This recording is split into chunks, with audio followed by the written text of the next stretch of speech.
Sonora FM Semarang, part of KG Radio Network. 98,9 Sonora FM News Traffic and Music. And hai, selamat sore sahabat Sonora. Kalau misal Anda udah lihat dari flyer yang udah kita post lewat story Instagram, bahwa sore hari ini saya bakal ngobrol-ngobrol sama musisi dari Jakarta yang habis baru aja rilis single terbaru yang judulnya Beside Me. Selamat sore deh buat Abirama. Halo. Halo, selamat sore.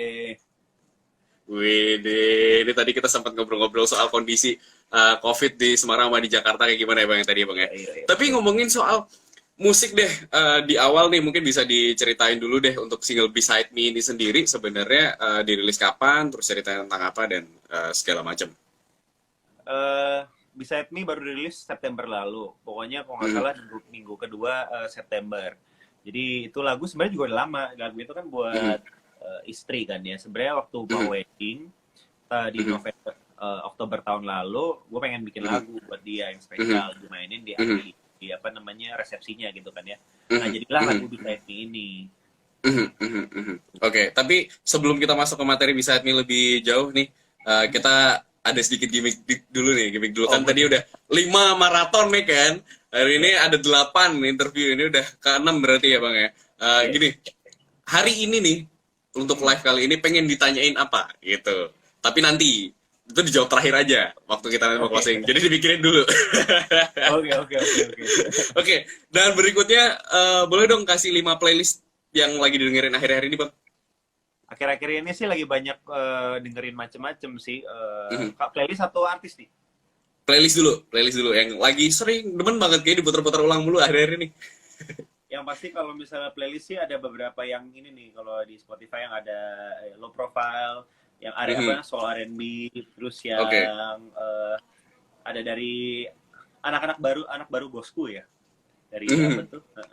Itu playlist juga tuh buat anak-anak Indonesia, musik-musik baru, dari itu kan dia pengen kepo-kepo teman-teman pada bikin apa. Terus playlist Wine and Waves istri gua yang dia bikin, ada lagu-lagu soul R&B juga. Playlist yang gue sering dengerin. Oh oke, aku saya dapat tone-nya nih gitu kan, musik-musiknya ke arah mana gitu. Terus kalau 5 musisi deh, sekarang 5 musisi favorit. Musisi favorit, kalau dari dulu masih kalau yang masih sering denger gara-gara dari dulu sih Daniel Caesar masih dengerin. Terus lagi suka yang sering lagi dengerin lagu-lagunya. Kalau lagi terlalu ekstrim si Jacob Collier.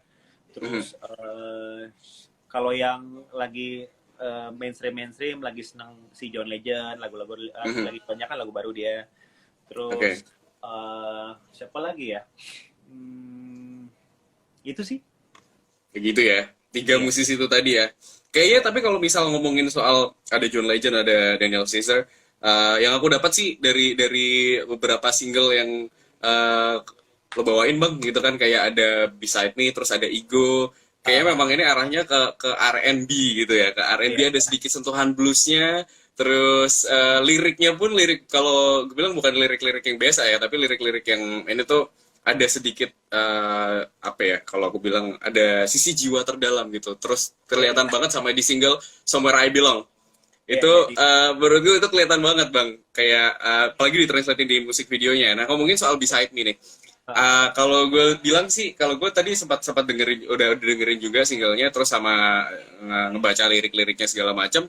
Ini yang pengen gue tanyain pertama nih, dari verse satunya, mulai dari When I Was Falling Lost and This World Keeps on Surrounding, nyampe and then I Fall. Itu kayaknya kalau gue bilang ini itu ya Bang ya, kayak dark banget ya di situ ya. Baru dikasih plot twist di and you came with the sun and smile so contagious. Itu memang dari awal memang di konsep kayak gitu atau gimana Bang? Iya, jadi sebenarnya gue kan maksudnya baru balik keluar dari luar negeri juga. Oh di mana Bang? Oh dulu di Belanda gue. Oh di Belanda. Wow. Goedenavond. Alles goed. Hoe gaat het? Alles goed? Alles goed. Alles goed. Ik ben spreken Nederlands, dikit-dikit lah. Beetje. Bice. Oke, lanjut lagi Bang. Jadi baru balik dari Belanda 2017 pas bener-bener rilis single pertama kan. Nah, maksudnya kan karena juga masih belum banyak teman, masih belum tahu mau ngapain, dan istri juga baru pindah dari Manado ke Jakarta, jadi juga masih mencari apalah ya pekerjaan yang lebih tetap gitu kan ya. Jadi akhirnya banyak ups and downs di hidup kan. Gue juga bingung ngapain segala macem, bingung musik mau dibawa kemana, karir mau dibawa kemana. Kan gue juga ada kerjaan kantor, itu mau arahnya kemana gitu, masih dilema. Cuman ya itu yang when I fall-nya tuh. Tapi ya memang dia akhirnya gue ketemu dia datang ke Jakarta buat gue juga gitu kan ya, dan akhirnya dia datang membawa terang buat gue. Jadi saya prosesnya di situ sih. Oke. Tapi pada saat ketemu gitu itu memang bener-bener it change your life gitu berarti Bang? Iya, betul. Oke. Nah ini menarik. Yang dibawain kan kalau dari konsepnya ini kan lebih ke dark kayak gitu ya Bang ya. Apakah ini memang lu mikirnya karena ada pasarnya kayak kalau gue lihat sih belakangan ini sekitar 1 tahun ke belakang ini kan banyak musik-musik yang dark ini kan lagi booming ya, salah satunya bawain Ardhito juga di situ. Nah ini apakah sebenarnya melihat pasar itu memang dan terus dikombin sama sebuah konsep musik yang memang disuka sama Abirama sendiri atau gimana? Kalau gue sih emang anak melankolis ya, bukan gara-gara market. Emang Oke. lagu-lagu yang ya galau-galau gimana gitu loh, bukan galau dalam liriknya atau message-nya ya, cuman kayak bikin mood yang kayak melankolis. Jadi otomatis aja sih sebenarnya kalau gue. Oke, nah ketika ini kan yang nulis lo sendiri ya Bang ya, sama kalau nggak salah sama Mas Ari kalau nggak salah ya, sama Mas Ari ya. Gitu. Nah ini kan porsinya ini di mana? Yang bikin liriknya dirimu atau gimana?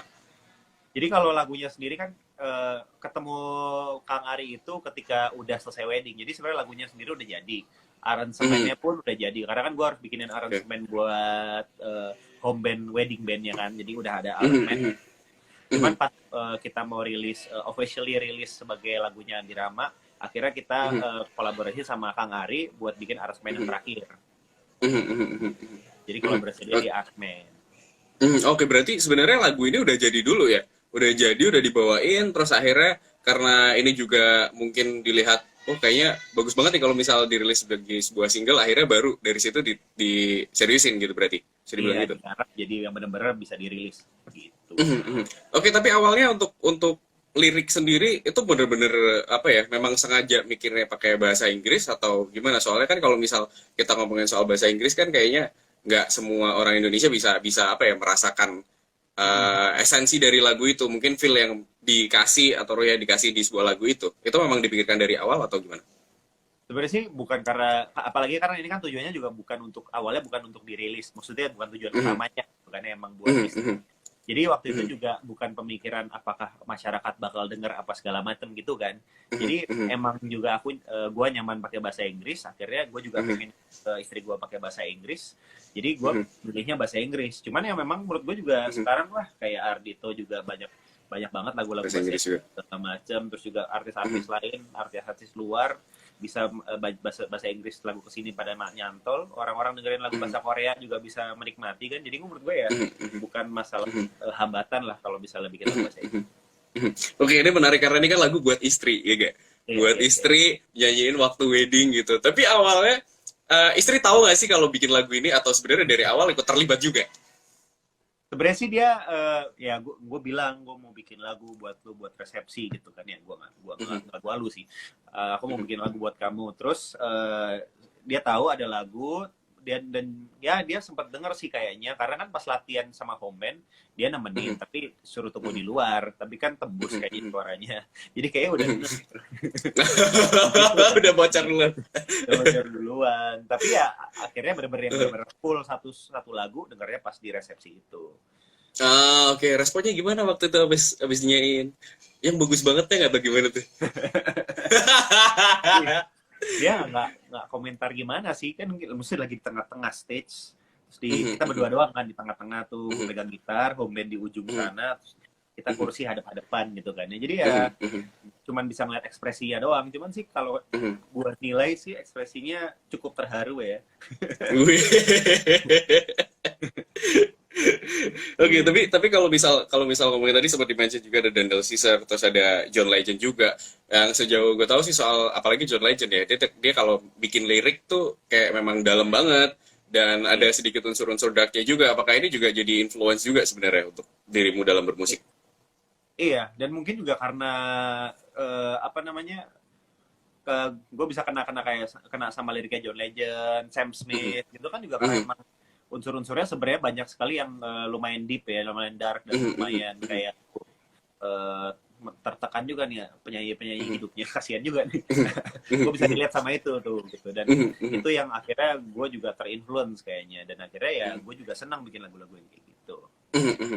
Oke, dan ini menarik juga karena tadi lu sempat mention Bang kalau misal kuliah di luar negeri di Belanda gitu ya, which is kalau misal kita ngomongin Belanda tuh kayaknya secara society-nya terus kulturnya itu tuh mendukung banget sama musik-musik yang kayak gini nih, yang kalau aku bilang kayak Sam Smith, terus John Legend dan Caesar dan segala macam itu. Nah itu apakah juga terbawa sebenarnya ke bentuk ketika lu di sana, atau sebenarnya itu memang udah dikantongin dari dulu sebelum kuliah di sana? Kalau di Belanda malah influence-nya banyak kan pas lebih ke gimana gue bikin lagu secara aransemen ya, karena kan gue di sana sebenarnya di dunia per-DJ-an, dan dunia per-DJ-an udah otomatis nggak lagu-lagu galau kan, wah ada temen gue enggak. Jadi lagu-lagunya lumayan yang lebih energetik, lebih apa segala macem, namun formal banget. Tapi ditambah kan lagi waktu itu trennya memang lagi itu juga ya. Iya betul. Trennya waktu itu kan festival segala macam kan lagi naik daunnya tuh EDM kan. Jadi gue coba terjun ke situ juga untuk belajar bikin musik gitu kan ya. Tapi akhirnya gue juga nggak nyaman, maksudnya secara lifestyle-nya dan secara juga bikin musiknya kan nggak yang galau-galau yang melankolis gitu. Akhirnya ya gue menyesuaikan nih, dan akhirnya mulai suka yang R&B, soul apa segala macam yang selalu gue pendem gitu kan. Saya dengerin di belakang layar tapi nggak pernah gue bikin gitu. Akhirnya lama kembali ke situ lagi sih. Oke, nah ini ngomongin soal Beside Me, single Beside Me ini yang udah dirilis September kemarin. Nah, waktu awal-awal bikin ini tuh liriknya dulu kebentuk atau sebenarnya dapat nadanya dulu yang kebentuk? Jatuhnya sih kombinasi sih. Jadi kayak kadang-kadang tuh gue kalau misalnya bikin lagu, ada beberapa yang karena tujuannya pengen bikin lagu, bikin chordnya dulu baru nyanyinya, atau bikin ininya atau baru chordnya. Tapi kalau untuk yang lagu ini, gue nemunya tuh lebih kayak pas gue mainin instrumen sambil gue nyanyi, tiba-tiba ketemu gitu loh. Plus dengan liriknya udah terangan-angan tuh, sambil mumbling, sambil nyari-nyari lirik, tiba-tiba keluar gitu lirik-lirik A, B, C, dan akhirnya ya udah itu jadi satu fondasi lagunya buat dikembangin. Oke, berarti kombinasi pas genjreng-genjreng kayak gitu, pas lagi ngejam-ngejam santai tiba-tiba keluar pop-up sambil wah ini kayaknya enak nih dimainin, dan kebetulan momennya waktu itu pas ya. Tapi gini, kalau gue lihat sih dari segi musiknya, dari liriknya segala macam, ini kan memang apa ya, ngebawa issues dari depress, dari tekanan, terus akhirnya dibawa ke setelah ketemu satu orang ini, terus akhirnya jadi hidupnya berubah gitu, plot twistnya hidupnya berubah 180 derajat. Tapi apakah kan tadi udah disinggung juga ini memang sisi apa ya, sisi yang pernah lo alamin Bang. Nah ini apakah juga ada sisi dalam artian sisi emosional yang akhirnya juga ikut rilis ketika lagu ini jadi? Lumayan sih, karena gini kan pas wedding itu sebenarnya kan di refnya itu kan maksudnya ada liriknya kayak cause when you say that you'll be standing right beside me makes me feel so blessed to be here. Jadi kayak sebenarnya sih message dari kuncinya ini buat istri gue itu, gue merasa bersyukur kepada dia, dan itu yang gue bisa ucapin ke dia. Makanya ada emotional release-nya yang gue dari yang galau, stres apa segala macam, tapi ultimately gue bisa sama lu nih di wedding ini gitu kan. Itu sih rasa bersyukurnya yang gue sampein ke istri gue. Lega dong berarti Bang? Apa? Lega dong berarti? Lega. Nah ini menarik. Kalau misal dari segi apa, tadi lagunya udah jadi, aransemennya udah jadi, terus dibawain waktu wedding, terus kemudian dimasukin ke ranah industri, ini kan terus ada peran Mas Ari di situ. Berapa persen peran Mas Ari, dan kenapa Mas Ari yang akhirnya dipilih untuk involve di project ini? Jadi ada pertimbangan besar kah? Iya, jadi enaknya sih kalau Kang Arinya dikenalin sama label. Karena kan Kang Ari juga banyak lah ya, dia kan ngerjain Tulus, Yura Yunita segala macam, dan emang udah lumayan ini lumayan legend lah. Dan akhirnya pas kesana juga gue pas bilang ini gue pengen lagunya kayak gini, Dan salah satu inspirasinya juga Daniel Caesar yang Japanese denim kan. Dia bilang, oh ini kayaknya cocok nih dibawa gini, dan dia juga setuju, dia tahu lagunya segala macam. Akhirnya ya udah, bilang ini nih pas banget nih. Akhirnya kita kerja sama Kang Ari, dan hampir arrangementnya kita hampir ultimately kalau secara arrangement dia sekitar 70% 30% lah. Karena kan ada beberapa track yang gue udah jadi pas arranging pertama kali, gue kirim ke dia semua tuh. Nih gue gimana segala macam, cobalah dikemas yang cakep menurut lo. Akhirnya ada kombinasi di situ sih.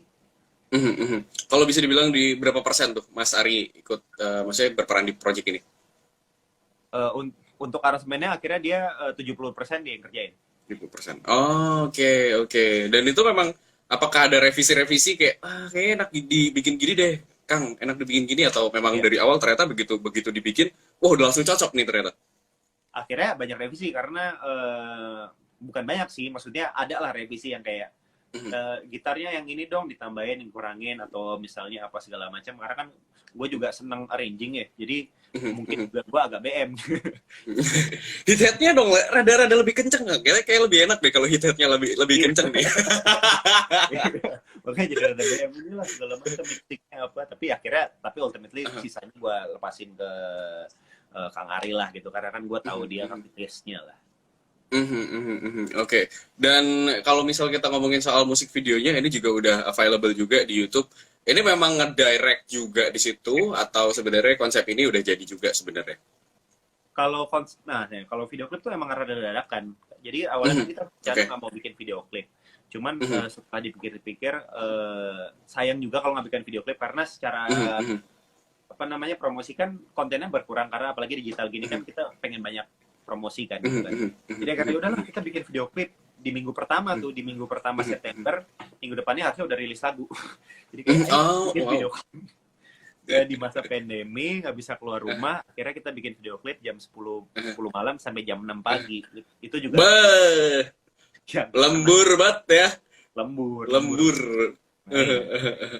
Oke, tapi konsep itu memang pure sebenarnya dari dirimu, atau ada tim juga yang akhirnya brainstorm bareng?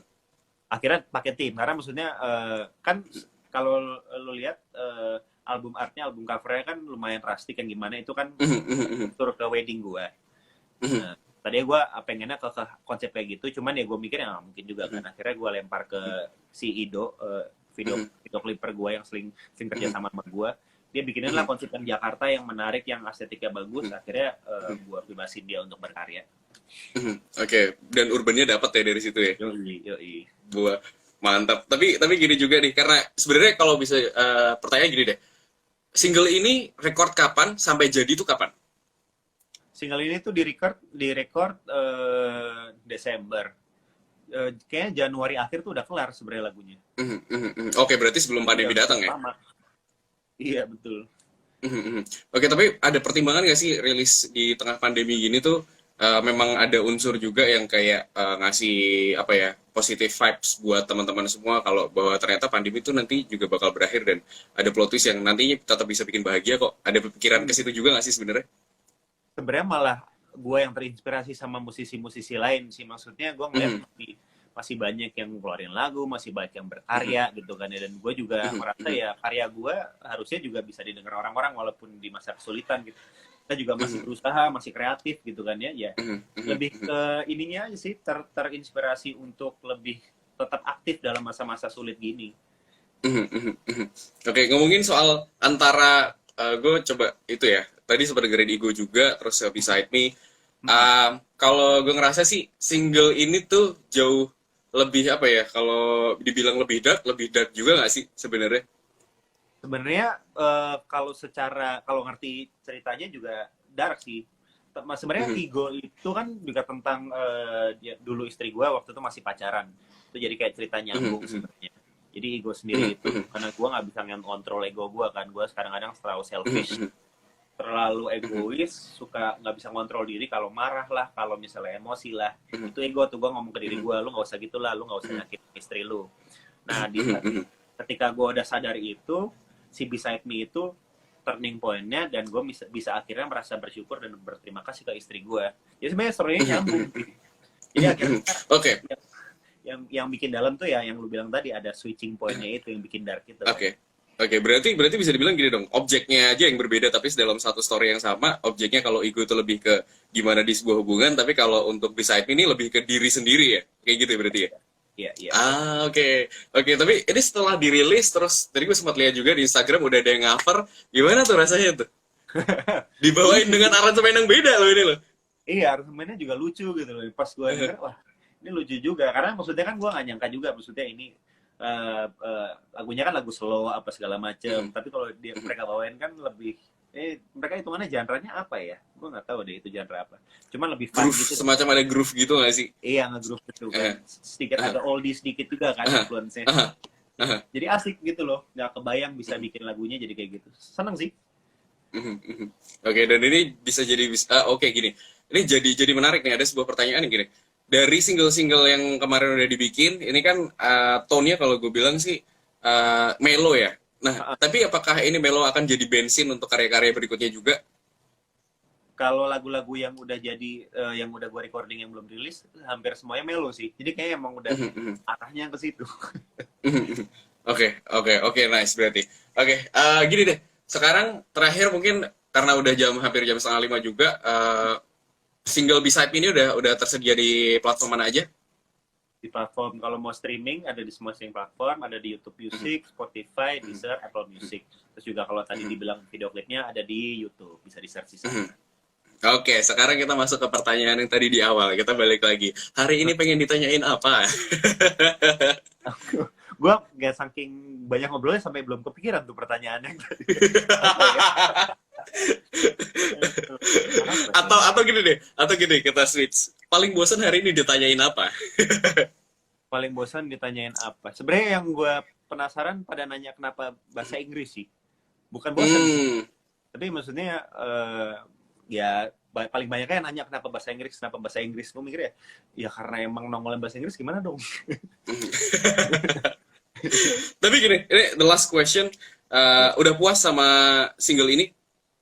Mulai dari segi apa ya, interpretasi, terus dari segi sampai akhirnya diproduksi sampai jadi single ini, gimana? Puas kah? Sebenarnya puas sih. Kalau menurut gue lagu ini emang banyak revisinya apa segala macam dan banyak versinya sebenarnya. Tapi yang paling terakhir ini gue paling seneng. Oke, siap. Jadi sahabat Sonora jangan lupa untuk dengerin lagunya Abirama yang judulnya Beside Me, dan ini udah tersedia di semua all platform digital. Bahkan di Sonora pun juga udah ada. Jadi jangan lupa buat di request ya. Sukses terus Bang Abirama ya. Sampai ketemu di kesempatan berikutnya. But thank you well today. Tutsi. Oke, Bang, thank you banget ya. Selamat menjalankan aktivitas berikutnya. Sonora FM Semarang, part of KG Radio Network.